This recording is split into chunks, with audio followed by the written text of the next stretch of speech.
Hello, my brothers and sisters, and welcome to another episode of Off the Beaten Path, the show that looks at paranormal events both historically as well as in modern day times. As always, I'm your host, Rev.Hagen, and as always, I'd like to welcome our listeners at SCRMradio.com. That's SCRMradio.com for all your horror and paranormal needs.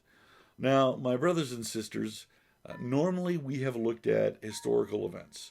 The Tunguska Blast of 1908, the Lady of Fatima, the suicide forest in Japan as kind of a place, but historically where people have gone to die.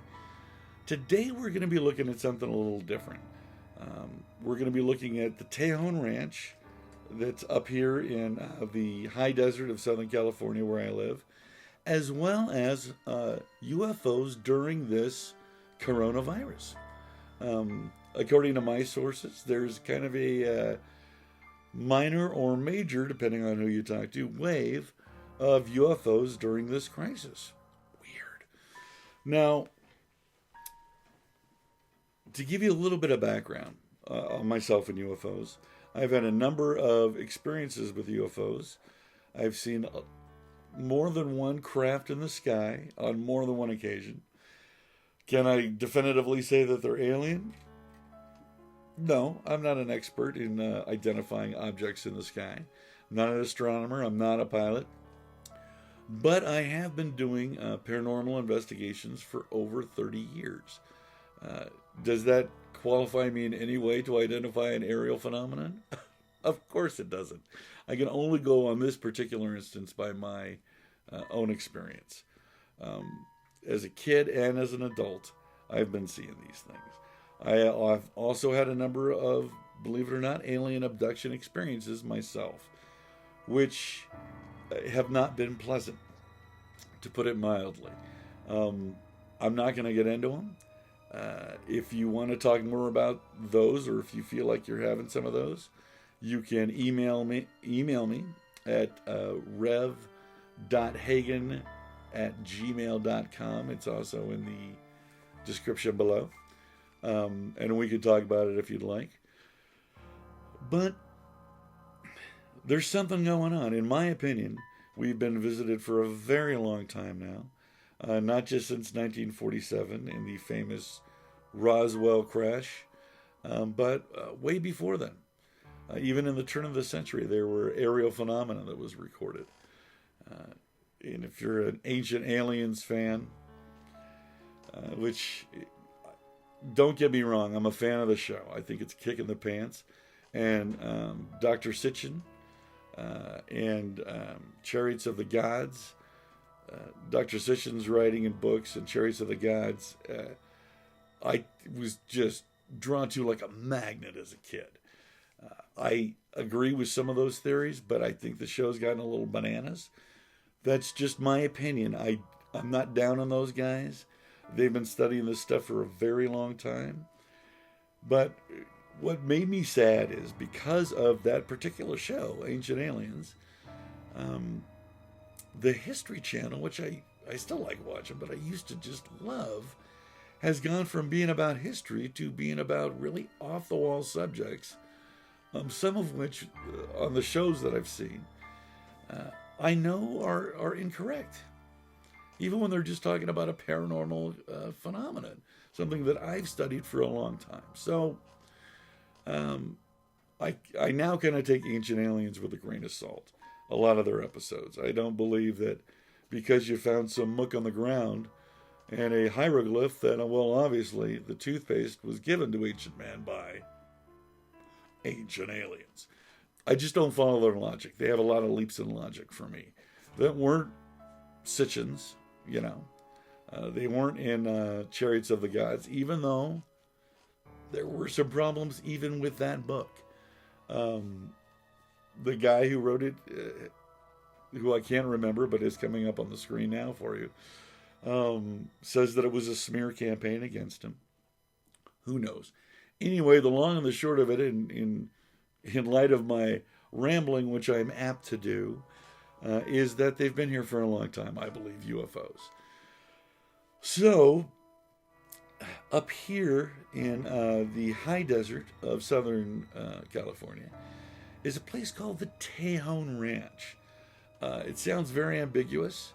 I know it's a huge place. In fact, I'm going to read a little something about it, and then we'll get into one of my experiences with it, and we'll take it from there.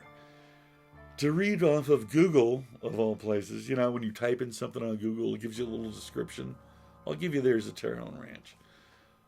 Located along Interstate 5, approximately 60 miles north of Los Angeles and 30 miles south of Bakersfield, the 270,000-acre ranch is the largest single piece of private property in the state. At 422 square miles, it's just about as large as the city of Los Angeles and about 40% the size of Rhode Island. This place is a monster, and you'd never know it.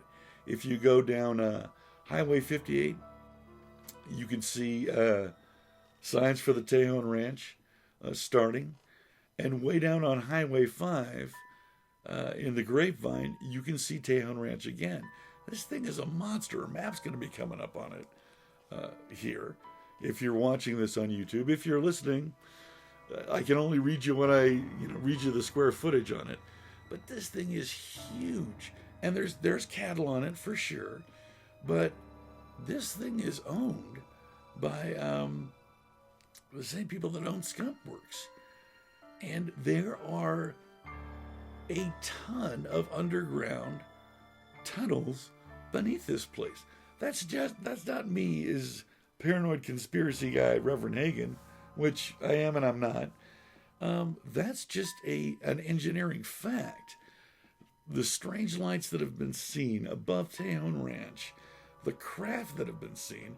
There was a Japanese UFO investigator that heard about this place. He flew out here, right? Parked down by the gate, somehow got close to the gate, and claims to have seen in Fate magazine, which was, I don't care what anybody says, an amazing resource for people really before the internet that were interested in the paranormal. Even though it was kind of billed as a pulp magazine kind of thing, they always backed up their facts with their source material, where to look at the source material, what book, and towards the end, what website you could find this on, who the people were, bios on the people that they would talk about. It was amazing. Okay, you got to give me a second because my Chihuahua wants to go back in bed. Hang on. Come here. Hey. What are you doing, little dog? I apologize for that brief Chihuahua interruption. My dog Lily had to get back on the bed, which is behind this curtain, and get under the covers because it's freezing cold. So, as I was saying, a Japanese researcher, UFO researcher, which, believe it or not, UFOs are huge in Japan, flew out here, went out, looked at the gate, looked through the gate, somehow got very close to the property. I think he was actually arrested at the time. But not before, according to him, the ground, in a circular pattern, lowered, separated, and a UFO exited, followed by 2 different helicopters. I know that sounds kind of crazy. I can't verify his account other than what he said. And he was arrested afterwards for trespassing. My own experience with the Tejon Ranch is I have seen lights around it at night. My oldest son used to live out in Neenak, which is very close to the Tejon Ranch, right up against it. One night I went camping out there, and I must have been 300 feet from the actual property line of the Tejon Ranch. And there are signs out there that say you are being monitored if you get to that 300 point, right? Very much like Area 51. You are being monitored. You are trespassing. It's a federal law.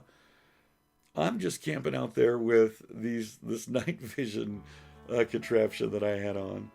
And sure enough, this SUV comes rolling down the path, pulls right up to me. Two guys in black BDUs get out with their, M16s and ask me, not very politely, to leave or to come with them. And I frankly said, not a problem, I'm gone. A lot of you would say, Rev, I cannot believe you didn't put up a fuss. Listen, when you're camping out in the middle of nowhere in the desert, next to some foothills, and two mooks drive up in an SUV wearing black BDUs and heavily armed, I'm going to go with not a problem. Because I don't want to be disappeared or something crazy. That may sound paranoid, but it's the same security force that they use out in Area 51 that they use out at the Tejon Ranch. This is owned by a government contractor that designs airplanes, the next generation airplanes. So they take their security pretty seriously. And frankly, I enjoy my freedom and was like, well, I'll come back another time. Which I promptly did. But the whole thing, from beginning to end, really set this weird notion in my head that it was so close to how people have been treated in Area 51 that there was no fence line, but there was a property line, and that they saw me, and I'm not exaggerating when I'm saying this is out in the boonies, man. And an SUV kind of comes down out of nowhere with two security guys to ask me to leave. It was very surreal, very, very surreal. So something's going on there. I would look up the Tejon Ranch and Crazy Experiences, or even Tejon Ranch and UFOs, and see what you get.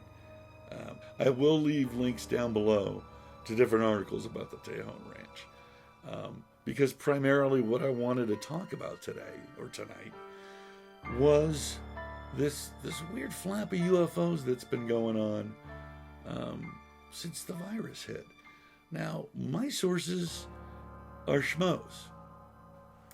I can't tell you there's been more pilots that have seen them, because we live in a weird time right now where everybody's supposed to be, at least in our county, in our state in California, they're supposed to be staying at home.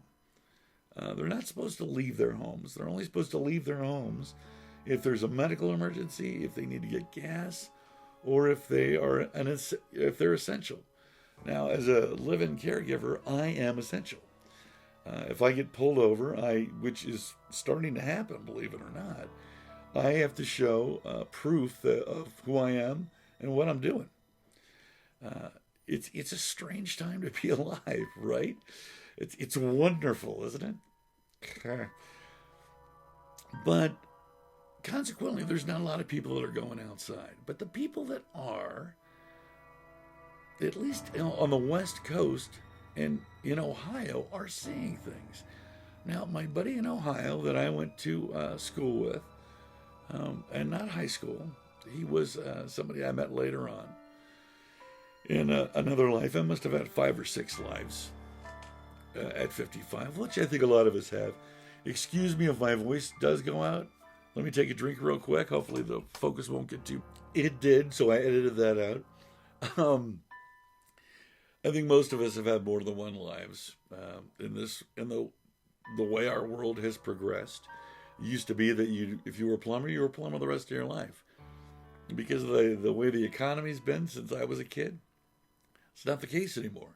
People are much more transient. Anywho's, am I digressing once again? You betcha. So a buddy of mine that lives in Ohio messaged me on Facebook saying, hey man, I saw this huge triangular craft the other night. And my neighbors are telling me they've been seeing things since this virus hit, which was the first I had kind of heard about it. I was like, wow, that's really crazy. How big was it? Could you get an idea? He said, this thing was 2 or 3 football fields wide and long. I mean, this thing was huge. It blocked out the stars. Because initially he just saw which is kind of common right now, a triangular shape with 3 lights, cruising really slowly and silently along. I say silently because that's really weird. I don't know if you live by any kind of airport. I live right by Northrop Grumman, and they test things all the time. Jets, C-130s, you name it. They're flying them around in this airspace. And they're loud. The bigger the craft, the louder they are. So to see something, which he initially thought were just 3 lights, but then when it got overhead, he saw that it blocked out the stars. He was astonished not only at the size, but the silence. And then to get confirmation from his neighbors, which, to his credit, during this time, he did on Facebook, right? Because my brothers and sisters were not supposed to be leaving our homes. Thank you. And got confirmed. Yeah, we saw the same thing. We saw they had seen things a couple nights before. He messaged me one other time after this to say that, hey, we saw something again. It wasn't a triangular shape, though. It was just this light that bopped around. And I thought, that is crazy. Because even though I know a lot of people that are, because of social media and the work that I do, I know a lot of investigators that have seen things, right? And that are posted on YouTube. But I don't know a lot of just friends that I have that have seen a UFO recently, right? So then a friend of mine that I went to high school with posts on Facebook that he's seen weird lights in the sky in the Bay Area, the San Francisco Bay Area, which is kind of where I grew up. I was there for well over a decade. Because when I grew up, we moved to a different state just about every year until we settled in the Bay Area. And you know the flight patterns in that area. I know that sounds crazy, but if you hang out at night at all in any area you're in, and the Bay Area is not that big an area, believe it or not, you can see the planes taxiing and waiting to land, taxiing to take off, waiting to land. The hold patterns, you just get to know them after a while. And the lights that he saw weren't following any of those. They were behaving strangely. At first he thought they were a shooting star. And forgive my voice. I'm a little dry, and the pollen count is through the roof. So my voice might get a little crackly tonight. And I apologize for that. But he saw what he thought initially were meteors that didn't land. Now, you may think, well, I've seen those on YouTube, the things that streak through the sky and then it looks like they crash. That's not what I'm talking about.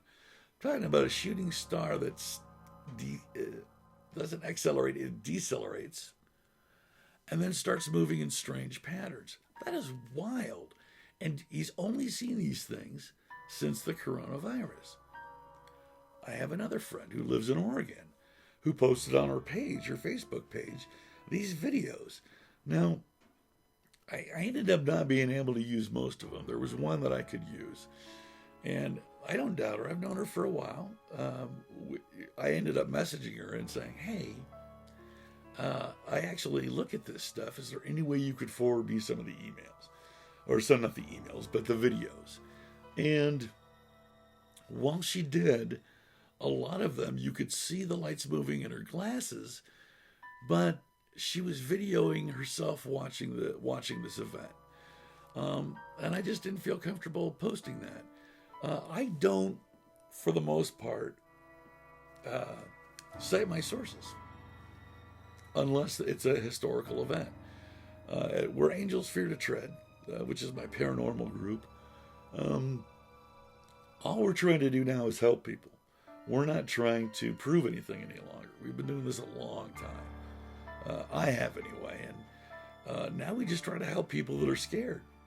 And they don't want their stuff online. They don't want people to know they're the ones with a house that's super creepy. They don't want to be those guys. Even though so many people do now with all these ghost hunting shows and all the different shows that are on the History Channel about UFOs and kind of alternative history instead of just regular history. And yes, I know I'm touching my face and it's a coronavirus gig to not touch your face, but I'm at home and I'll wash my face when this is done. So leave me alone. Anyway, so we don't post anything. I have a Facebook page for Where Angels Fear to Tread that is listed below. That I don't put anything on there other than if you want help and you're afraid, contact me here and I'll see what I can do to help you.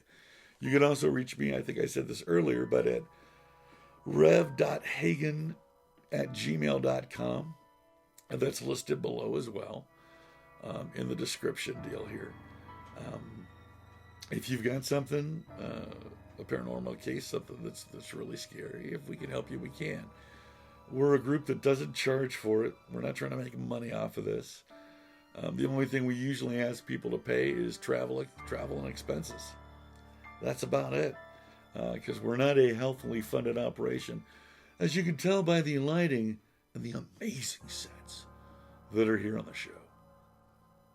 Amazing. So the other source I had was a friend again, a high school friend, who was posting videos on her page of UFOs in our area up in Oregon. She had some pretty compelling video and some other video that was really cool.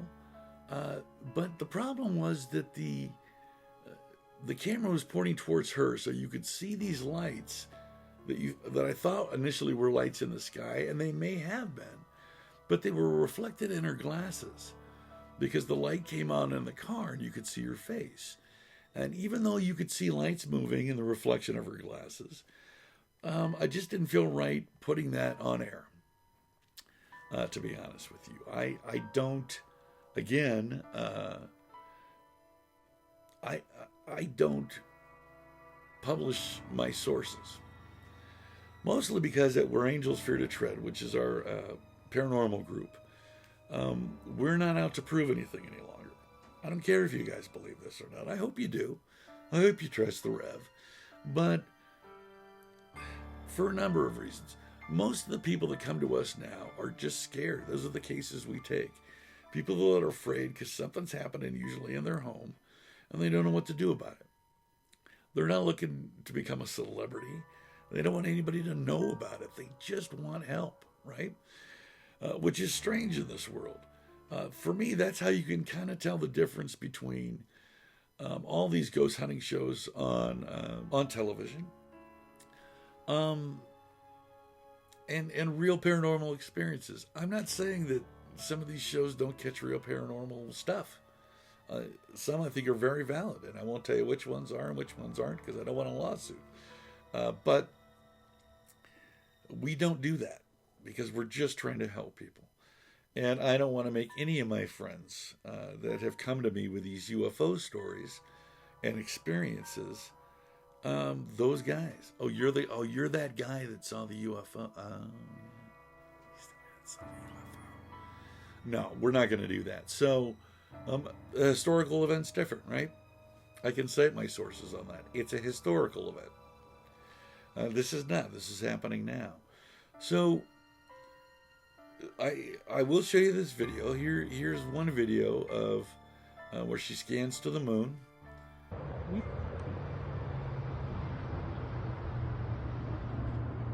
so there's one. These aren't stars. Make no mistake, these are not stars. We just saw a huge, huge ship. That's the moon. Wait till we're looking for the giant ship. There's one of them. Now watch, they'll appear and disappear.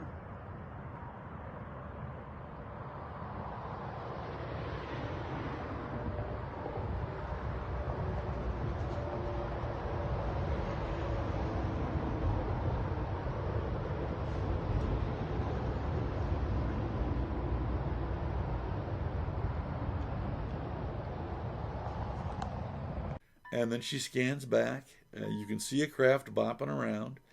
Here's a picture of that craft, a picture that she had taken, which is strange looking. Now there's going to be some distortion.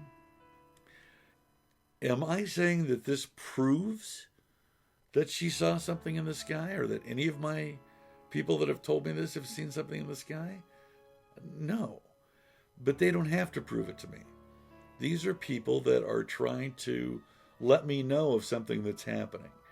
One of the friends that I mentioned has had abduction experiences as well. But there is stuff going on, at least on the West Coast and in Ohio, apparently, of the nature of aerial phenomenon since this virus. So I believe them. I believe that these UFOs are real. I believe that there is somebody monitoring what's happening on planet Earth. I don't normally say this, but I'm one of those guys. I chase this stuff. I'm not as far down the rabbit hole as some people, but I have chased this stuff pretty far down the rabbit hole. If you've ever tried to look up UFOs online or aliens online, man, you go far down, my brothers and sisters. You go far down. And I realize this is kind of starting to spiral into that. But there's a few type of aliens, here we go, that a lot of people have seen. There are the grays, right? That a lot of people don't believe are actual. They believe they're real, that they've seen them, they've had interactions with them. Those are the ones that a lot of people believe were involved in the Roswell crash.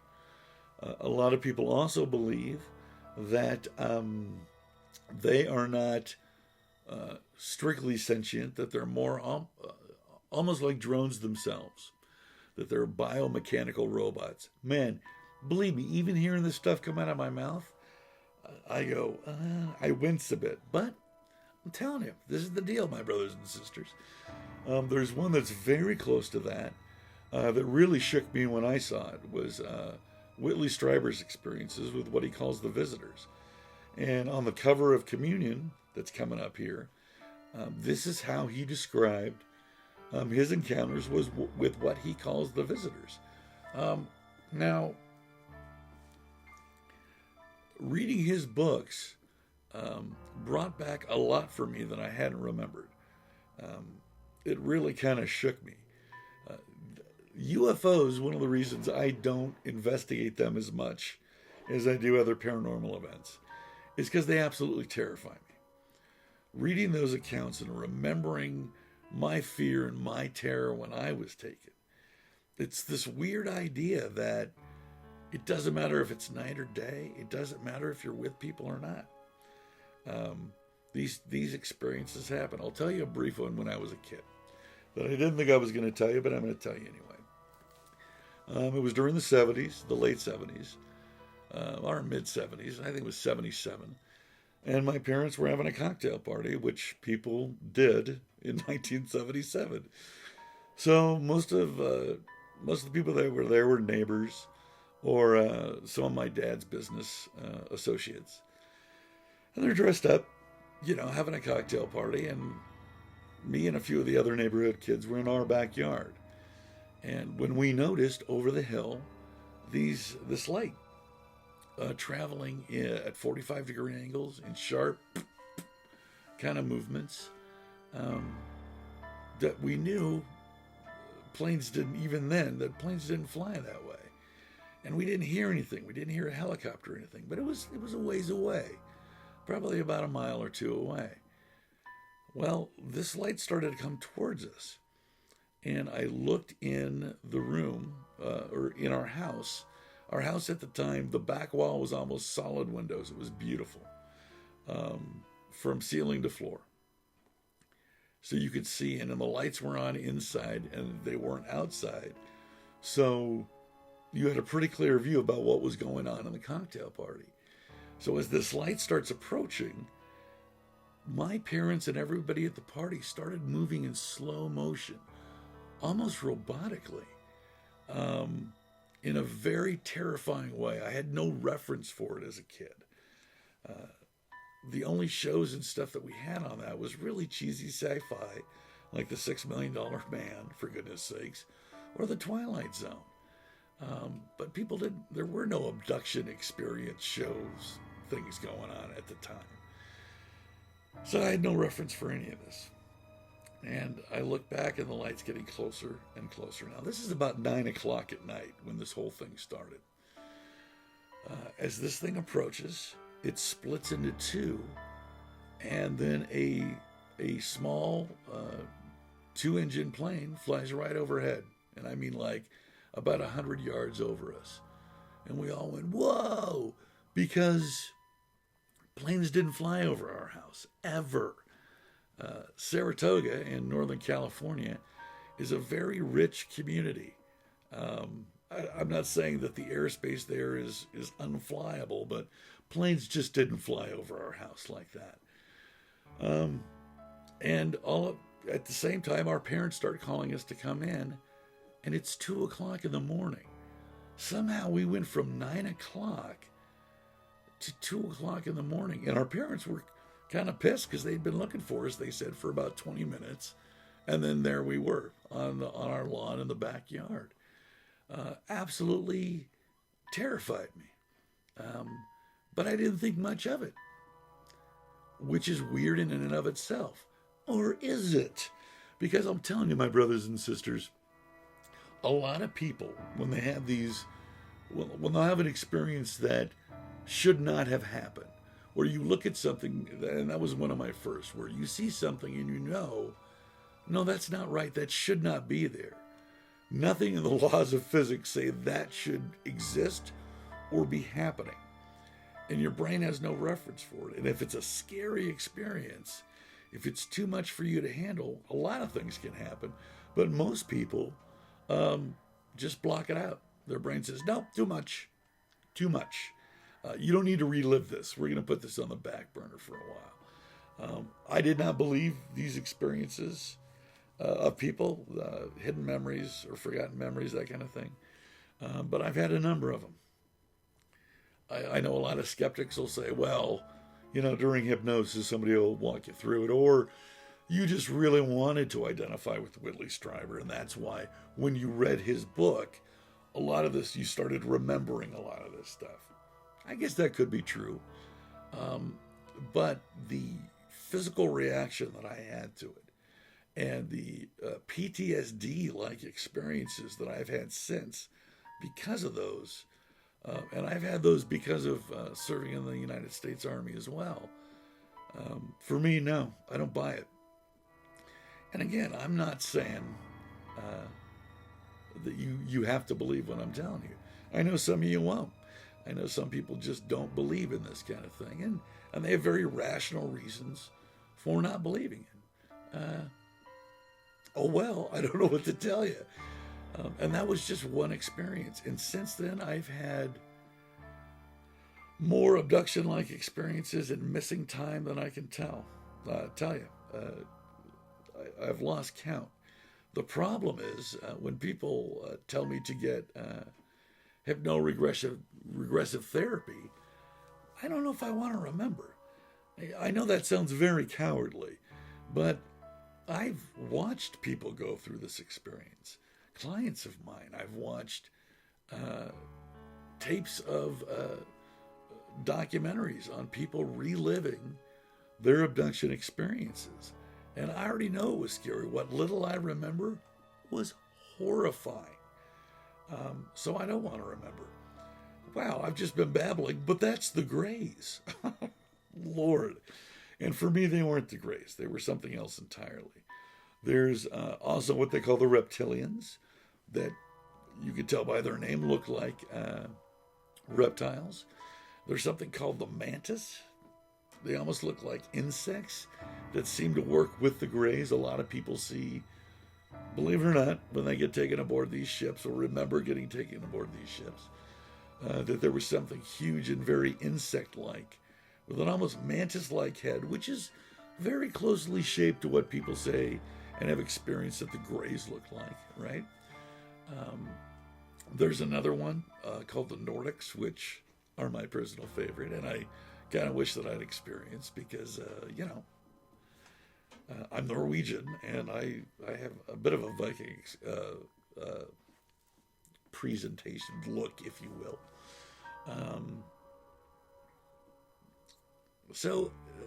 That's the different kind of aliens, that the most popular kind. If you look online, and I downloaded one show that was just like, holy crap, it was like 126 different species of aliens and listed all their planets.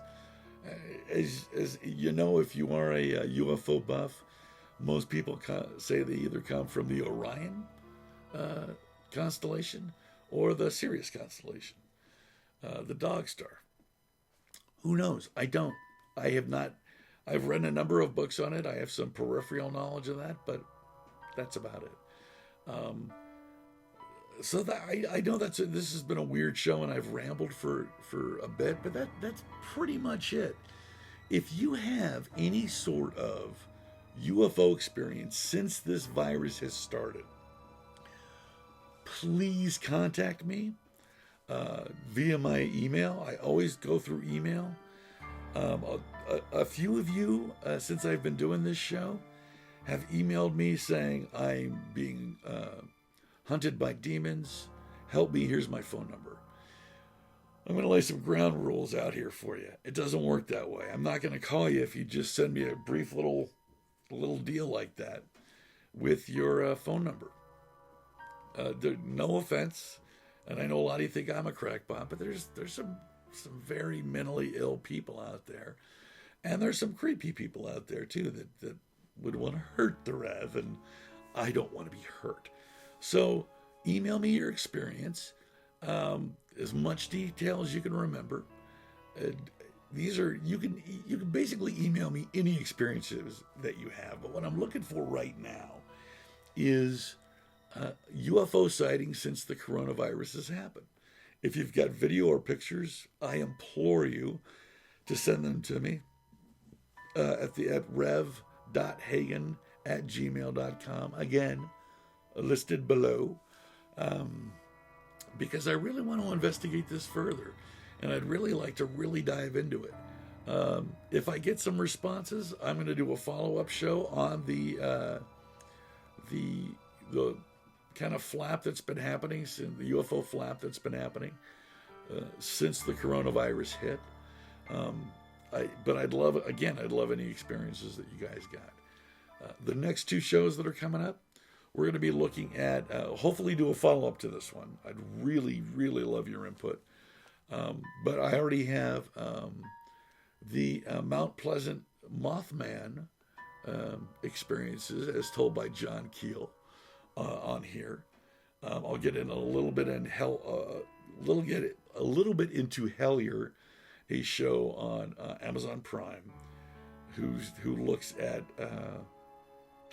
John Keel is the man, and he is. But I'm going to be looking at that extensively. And the follow-up show is about a wave of Mothman sightings in Chicago over the last 2 years. So it's not going to be a two-parter. One show is going to be on the Mothman prophecies and just the Mothman investigation in Point Pleasant by John Keel. And the second one's going to be about this new wave of Mothman sightings in Chicago. And it is extensive. One sighting after another. This thing, it could be mass hysteria, I suppose, but it's pretty interesting stuff. So I really hope you'll tune in for that. So again, that's it for this edition of Off the Beaten Path. As always, I'm your host, Reverend Hagen. Please like, comment, and subscribe if you enjoyed the video. Even if you didn't, throw a brother a bone, if you will. I also have a Patreon page, and if you go to it, you're going to go, Rev, why in the world would I donate, or why would I become a patron of your channel based on that Patreon page? I'm working on it, my brothers and sisters. I am. I've got kind of 3 full-time jobs right now. This, my YouTube show, Rev Hagen, which all my shows are under. I'm also a carver, and I make canes. I'll show some of those to you at a show coming up pretty soon here. And I'm a living caregiver. And I'm a father. My son is with me half the time, half the week. And my youngest, I love him to pieces. But I want to spend time with him while he's here. Even though he doesn't enjoy spending time with his father so much because he's a 16-year-old teenager. We really do have a blast, and I hate working when he's here. I just love hanging out with him. He's a great kid. So again, that's it for Off the Beaten Path. Like, comment, subscribe. If you can, become a patron of this page. I'm on my Patreon page, which is down below once again. I want to thank our listeners at SCRMradio.com. Oh, that's Scream. Radio.com for all your horror and paranormal needs, for tuning in. And lastly, but as always, my brothers and sisters, during this madness that we're living in right now, please keep your head on a swivel, stay alert, stay alive, and you keep those heads up, my brothers and sisters. Have a great night.